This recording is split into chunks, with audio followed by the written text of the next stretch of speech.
Mtazamaji, mbunge wa Soi Kositany amesema Wakenya wanapaswa kupuuza wito wa kuapishwa kwa Raila Odinga Disemba tarehe 12 na badala yake kuwasherehekea wapiganiaji uhuru wa taifa hili. Hebu tumsikize kwa sasa. Very shocking for a Kenyan of the stature that Raila Odinga is supposed to hold to dismiss our constitution and to insult development partners. Yes, the other day Raila was in the US. It seems he didn't get the reception he expected to get. And he seems to be bitter and is fighting wars, imaginary wars with everybody. We want to tell Raila Odinga, Kenyans are tired. We have had about 4 months or 5 months of electioneering period. We are tired. We are ready to move on.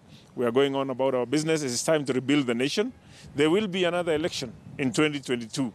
And that is the only election that we know of. And that is what Raila Odinga should concentrate on, because I can see from his body language and behavior, he's ready to break the NASA agreement and run again in 2022. So we as Kenyans, we tell him we want peace. We want people to go about their business. We want to rebuild our economy, give our president and his deputy a chance to lead this nation and to continue healing the country.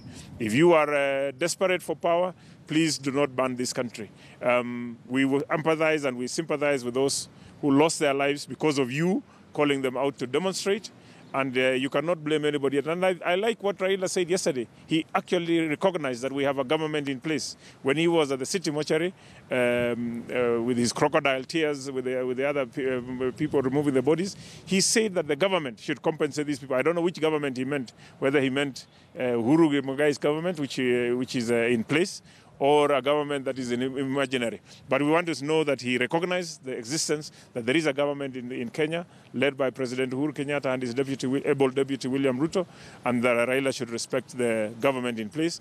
We want to assure Kenyans that there will be no swearing in of any other president other than Uhuru Kenyatta, the swearing in that took place on the 28th of November this year. So let us prepare and get on with our business and build this nation.